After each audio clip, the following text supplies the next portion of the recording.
जय हिंद दोस्तों, मेरा नाम है राज। आप देख रहे हैं हमारा यूट्यूब चैनल इलेक्ट्रिक लोचा। तो जैसा कि आप देख सकते हैं हमारे पास आज ये जनरल का पीसीबी है। तो ये आउटपुट ठीक नहीं दे रहा है, तो आज हम इसे चेक करेंगे कि यूफेस क्यों नहीं आ रहा है। आईपीएम की प्रॉब्लम है, ये आईपीएम आप देख सकते हैं यहाँ पर लगा हुआ है। आईपीएम की प्रॉब्लम है या फिर कुछ और प्रॉब्लम है। तो आज हम इसको चेक करेंगे और रिपेयर करने की कोशिश करेंगे। और साथ ही हम आपको ये दिखाते हैं, हमारी एसएमडी ख़राब हो गई थी तो हमने ये नई एसएमडी ले ली, ये वाली, और इसका बना दिया हमने डिसोल्डरिंग पम्प। ये आप देख सकते हैं कि एक ख़राब एसएमडी को लेकर और ये वाला हमने एक डिसोल्डरिंग आयरन लिया मार्केट से। एक 250 रुपये का आता है और एक ये 350 रुपये का। तो ये 350 रुपये वाला है। इसके साथ ही आगे वाली टिप दो मिलती हैं। एक तो ये है छोटे साइज़ की, जो आईपीएम की पतली वाली पिनों में, लो साइड वाली पिनों में आसानी से लग जाती है। और एक ये है, अगर किसी मोटी पिन की डिसोल्डरिंग करनी हो तो उसके लिए मोटी वाली है, ये वाली। और ये काफ़ी अच्छा काम कर रहा है। हमने इसमें कुछ चेंजेस किए हैं, जैसे आप देख सकते हैं यहाँ इसका एसएमडी का ये डिस्चार्ज है, चाहे ना गिर जाए हमारी। तो यहाँ ये एसएमडी का डिस्चार्ज है। इस डिस्चार्ज को हमने यहाँ से निकाल करके इस पाइप को हमने सक्शन में कनेक्ट कर दी है, ठीक है। और सक्शन में कनेक्ट करने के साथ हमने इस पंप का कनेक्शन, जो ये पंप लगा हुआ है मोटा सा, इस पंप का कनेक्शन इसी के अंदर से तार आई जाती हैं। तो यहाँ हमने एक स्विच लगा दी है। इस स्विच प्रेस करते हैं तो ये पंप चल जाता है। जैसे स्विच प्रेस करते हैं तो ये पंप चल जाता है। तो ये काफ़ी अच्छा रिज़ल्ट दे रही है। रेगुलर पंप नहीं चलना चाहिए। अगर रेगुलर पंप चलेगा तो ये जो आयरन है ये 30 वाट का है सिर्फ। तो ये सिर्फ 30 वाट का है, इसमें रेगुलर सेक्शन होता रहेगा तो ये ठंडा होता रहेगा। तो इसलिए हमने इसमें यहाँ स्विच दिया है। तो जैसे हमें डिसोल्डरिंग करनी होती है, स्विच प्रेस करते हैं, उसके बाद छोड़ देते हैं। इससे दो फ़ायदे हैं। एक तो पंप हमारा रेगुलर नहीं चलता, पंप की लाइफ ज़्यादा हो जाएगी। और ये भी काफ़ी अच्छा परफॉर्म करता है 30 वाट में ही। तो ये काफ़ी अच्छी काम कर रही है। अगर अभी इस आईपीएम को निकालना पड़ेगा तो हम आपको चलाकर दिखाएंगे और इस तरह से आप भी डिसोल्डरिंग पंप बना सकते हैं। और अगर आप चाहें तो जो बनी बनाई डिसोल्डरिंग गन है वो ले सकते हैं। टूल्स ख़रीदने में वैसे देर नहीं लगानी चाहिए। अगर आपको अच्छा लगता है बनाना तो आप बनाइए, और अगर आपको ख़रीदना अच्छा लगता है तो आप ख़रीद लीजिए। तो फ़िलहाल हम आगे बढ़ते हैं और इस बोर्ड को चेक करते हैं इसमें क्या प्रॉब्लम है। तो शुरू हो जाते हैं। तो दोस्तों आप देख सकते हैं कि हमने बोर्ड यहाँ पर रख लिया है और हम इसे चेक करेंगे। इसमें आउटपुट नहीं आ रही थी एक फेस। तो हम इसको एक बारी ऑन करके इसकी वोल्टेज भी चेक करके दिखा देते हैं और इसकी आउटपुट भी चेक करके देख लेते हैं कैसी आती है यूवीडब्ल्यू टेस्टर से। तो साथियों अब हम इसको पावर ऑन कर देते हैं और आईपीएम के वोल्टेज नाप के देखते हैं क्या कंडीशन निकलती है। तो यहाँ पर आप देख सकते हैं वो मीटर को हम लगा लेते हैं वोल्टेज पर, और इसकी आउटडोर की फ़ैन मोटर ऑन होने के कुछ देर बाद इसमें आईपीएम आउटपुट देता है। तो उससे पहले हम वोल्टेज नाप लेते हैं इसके। तो एक प्रॉब हम अपनी ग्राउंड पर रख लेंगे, नेगेटिव पर यहाँ, और हम यहाँ सबसे पहले 15 वोल्ट चेक करेंगे हमारे पास करेक्ट है या नहीं है। तो आप देख सकते हैं करेक्ट है हमारे पास। और इसके बाद हम यहाँ बूस्ट्रैप कैपेसिटर पर वोल्टेज चेक करेंगे। तो यहाँ वोल्टेज चेक करने का मतलब है ये 15 वोल्ट से डायोड लग कर के यहाँ पर वोल्टेज आते हैं। तो यहाँ वोल्टेज डायोड लग कर आते हैं। तो यहाँ पर आप देखेंगे कि थोड़े से ज़्यादा है और डायोड अपनी वोल्टेज कम करके यहाँ दे देता है। कुछ वोल्टेज जो 0.6 वोल्टेज डायोड ड्रॉप करता है वो यहाँ पर हो जाते हैं। और दूसरे बूस्ट्रैप कैपेसिटर पर भी देखेंगे हम, तो यहाँ पर भी वोल्टेज ठीक है। और तीसरे कैपेसिटर पर हम देखेंगे तो यहाँ भी वोल्टेज ठीक है। अब हम ग्राउंड से अगर इस पे देखें तो यहाँ पर 13-14 वोल्ट आने चाहिए। तो वो हम देखते हैं आ रहे हैं कि नहीं आ रहे हैं। तो यहाँ पर हम देखेंगे, यहाँ पर 13.5 वोल्ट आ रहे हैं। और यहाँ पर हम देखेंगे तो यहाँ पर 12 वोल्ट भी पूरे नहीं आ रहे हैं। और यहाँ पर देखेंगे तो यहाँ पर भी 12 वोल्ट भी पूरे नहीं आ रहे हैं।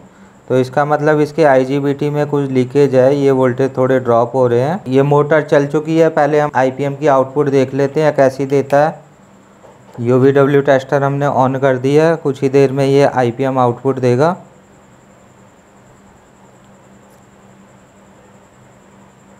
तो आप देख सकते हैं साथियों, IPM आउटपुट दे रहा है, ये आप देख सकते हैं।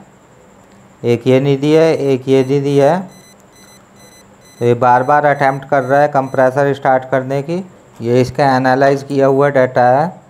तो यहाँ पर हमारे पास W+ और V- आउटपुट में नहीं है। और यहाँ पर हमने वोल्टेज नापे थे, तो यहाँ 15 वोल्ट ग्राउंड के साथ नापने पर यहाँ 2 पिनों में वोल्टेज हमें कम मिल रहे थे, 12 भी नहीं मिल रहे थे, करीब 11.5। तो ये IPM ख़राब है, इसको हम चेंज कर देते हैं। तो जैसा कि मैंने आपको बताया, ये हमने डिसोल्डरिंग आयरन लिया और इसको SMD में कनेक्ट कर दिया था। और हम इसको सबसे पहले एक पिन डिसोल्डर करके देखते हैं।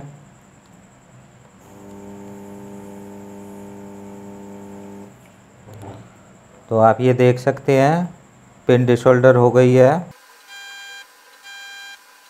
तो दोस्तों आप देख सकते हैं यहाँ से IPM निकालने के बाद कुछ इस तरह का रिज़ल्ट हमारे पास इसका आया है।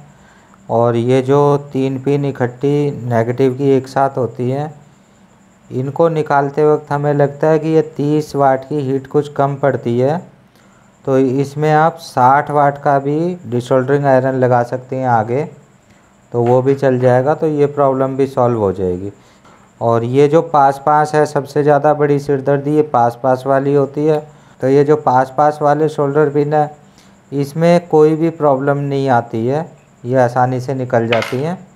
और ये IPM है जो निकाला है हमने, आप देख सकते हैं। इस तरफ से भी बोर्ड को आप देख सकते हैं, इस तरफ से साथियों आप देख सकते हैं, इस तरह से ये है। और यहाँ भी ये सिलिकॉन लगा हुआ है, इसे हम साफ़ कर देंगे। और ये हमारे पास दूसरा IPM है, ये भी आप देख सकते हैं। तो इसे हम इसमें लगाएंगे। ये आप देख सकते हैं IPM हमने यहाँ पर डाल दिया है इसमें। और ये दोनों तरफ से आप देख सकते हैं, इसको इस तरफ से कुछ इस तरह का दिख रहा है।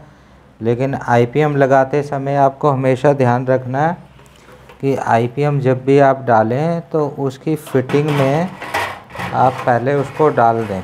IPM लगाते वक्त पहले सोल्डरिंग करने से पहले आप उसको उसकी हीट सिंक पर लगा दें। तो अभी आप देख सकते हैं कि जितनी पिनें ऊपर बचनी थी वो बच गई है और IPM अपनी जगह पर ठीक से फिट हो गया है।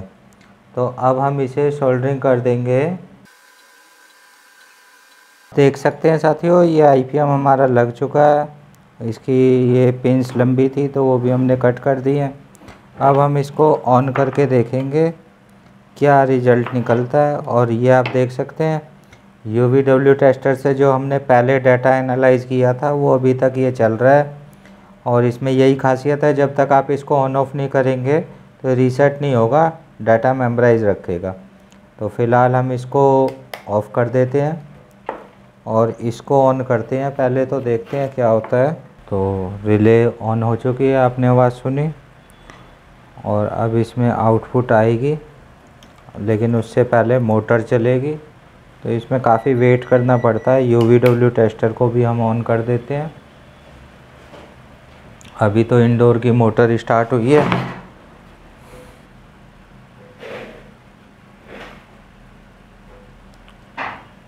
तो आप देख सकते हैं साथियों, आउटडोर वाली मोटर चल चुकी है और अब इसकी आउटपुट आने की बारी है।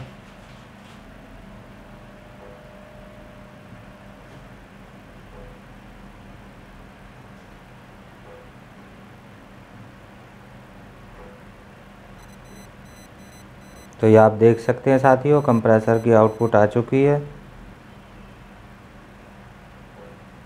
और आप देख सकते हैं सारे फेस इसके सही आ गए हैं और ये बोर्ड बिल्कुल ओके हो गया।